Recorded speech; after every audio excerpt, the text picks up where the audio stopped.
माँ जी, मौसम तो बहुत खराब हो रहा है। लगता है आज बहुत जोरों की बारिश आने वाली है।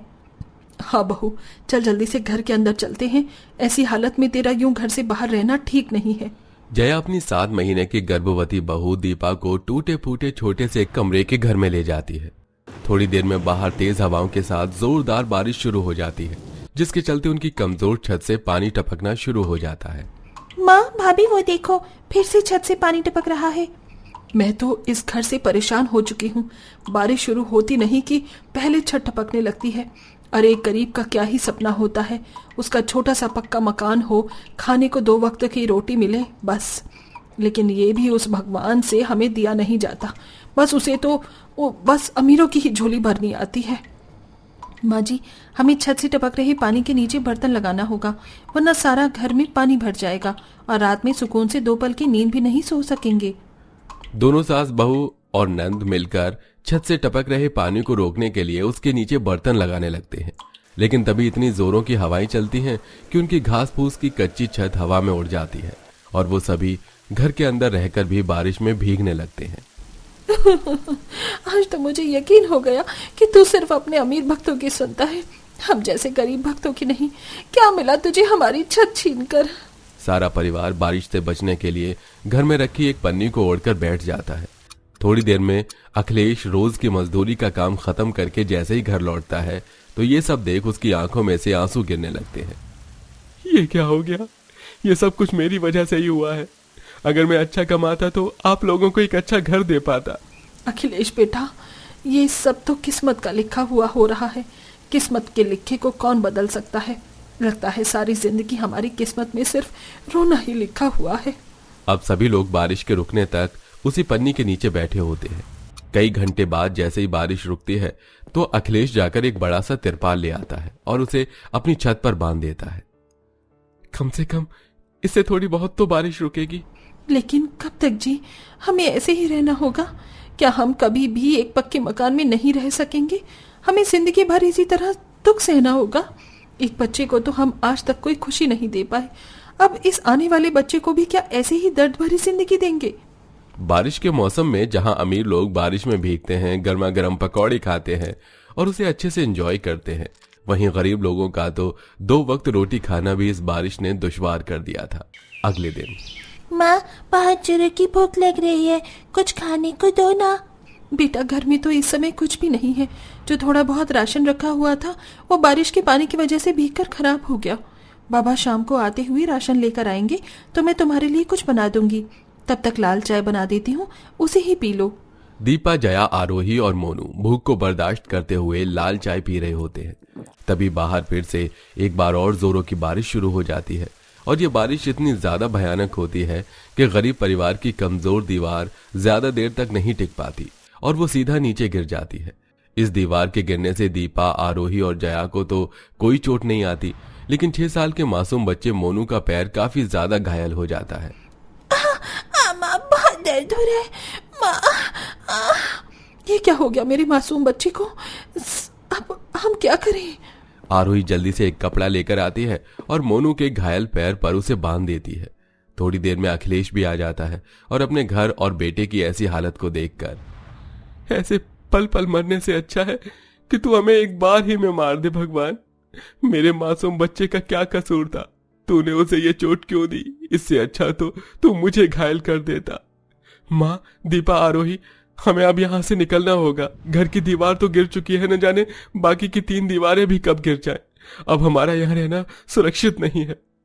पूरे परिवार बचा कुचा सामान लेता है और अखिलेश अपने बेटे को कंधे पर बिठाकर अब सबके साथ आगे बढ़ता है। बारिश में ऐसी हालत में काफी देर तक चलने की वजह से दीपा की हालत अब खराब होने लगती है। मेरे पेट में बहुत दर्द हो रहा है, अब जरा भी चलने की हिम्मत नहीं बची है।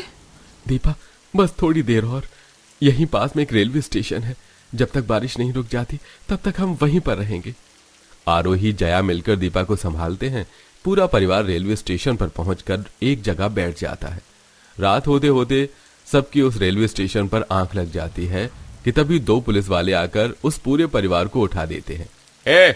उठो उठो, ये तुम्हारे बाप का रेलवे स्टेशन नहीं है जो आराम से सो रहे हो। न जाने तुम जैसे लोगों ने रेलवे स्टेशन को क्या समझ रखा है। साहब, बाहर बहुत तेज बारिश हो रही है और जरा मेरी पत्नी की हालत तो देखिए। जैसे ही बारिश रुकेगी हम यहाँ से चले जाएंगे। लगता है तू ऐसे नहीं मानेगा। पुलिस वाला अखिलेश को डंडे मारना शुरू कर देता है, जिसके चलते अब पूरा परिवार रेलवे स्टेशन छोड़कर रेल की पटरी पर भारी बारिश में आगे बढ़ता है। काफी देर चलने पर अखिलेश को एक ट्रेन कुछ डिब्बों के साथ दिखाई देती है, जो काफी समय से इस रेल की पटरी पर खड़ी हुई थी।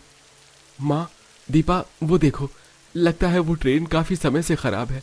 हम लोग उस ट्रेन की बोगी में चलते हैं और जब तक ये बारिश नहीं रुक जाती और कहीं रहने का इंतजाम नहीं होता, हम सब उसी ट्रेन की बोगी में रहेंगे। सारा परिवार उस ट्रेन की बोगी के अंदर चला जाता है और अब सब वहां को साफ सफाई करके उसी में ही अपना गुजारा करने लगते हैं। अखिलेश बच्चे कुचे पैसे से थोड़ा बहुत राशन का सामान ले आता है और अब उसी बोगी को सब अपना घर समझकर रहने लगते हैं। ऐसे ही कुछ समय गुजरता है और अब दीपा की डिलीवरी का समय आ जाता है। दीपा दर्द के मारे बहुत ज्यादा तड़प रही होती है। माँ जी, बहुत दर्द हो रहा है, लगता है मेरी डिलीवरी का समय आ गया है। अखिलेश, जल्दी से रिक्शे का इंतजाम कर, बहू को जल्द ही अस्पताल लेकर जाना होगा। अखिलेश आसपास की सड़कों से रिक्शा ढूंढने की काफी कोशिश करता है, लेकिन भारी बारिश की वजह से कई सारी जगह पर पानी जमा हो गया था, इसलिए कोई भी रिक्शा अस्पताल जाने को तैयार नहीं था। हे भगवान, ये कैसी संकट की घड़ी आ गई है, क्या करूं? लगता है अब मुझे ही बहू की डिलीवरी करनी होगी। माँ, ये क्या कह रही हो?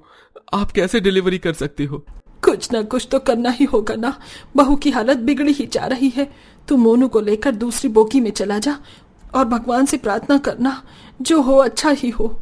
अखिलेश मोनू को दूसरी बोगी में ले जाता है। वहीं आरोही जल्दी से चूल्हे पर गर्म पानी करने लगती है और दोनों सास नंद मिलकर ट्रेन में ही दीपा की डिलीवरी होने में उसकी मदद करती हैं। वहीं दूसरी तरफ अखिलेश भगवान से प्रार्थना कर रहा होता है। हे भगवान, मेरी दीपा को हिम्मत देना और इस मुश्किल घड़ी को जल्द ही खत्म कर देना। इस बार अखिलेश की प्रार्थना भगवान स्वीकार कर लेते हैं। दीपा एक सुंदर सी बेटी को जन्म देती है और अब दीपा और उसकी बेटी दोनों ही बिल्कुल ठीक होते हैं। भैया, ये देखो, भाभी ने कितनी प्यारी बच्ची को जन्म दिया है। ये तो बिल्कुल आप पर गई है। भगवान करे मेरी सारी खुशियां मेरी बच्ची की झोली में चली जाएं। पापा पापा, मेरी बहन कितनी प्यारी है ना, अब मैं इसके साथ रोज खेलूंगा। सुनिए जी, भगवान ने हमें बेटी दी है, अब हमें इसके भविष्य के लिए कुछ ना कुछ तो करना होगा। हम इसी तरह रहकर अपने बच्चों और परिवार के लिए कुछ नहीं कर पाएंगे। तुम ठीक कह रही हो दीपा, अब मैंने सोच लिया है कि हमें क्या करना है। सभी लोग अब दीपा के ठीक होने तक का इंतजार करते हैं। कुछ दिनों में दीपा जैसे ही ठीक होती है तो अब दीपा, अखिलेश और आरोही तीनों मिलकर अलग अलग जगह पर मजदूरी और घरों में साफ सफाई का काम शुरू कर देते हैं, जिसके चलते धीरे धीरे करके वो पैसे जमा करना शुरू करते हैं।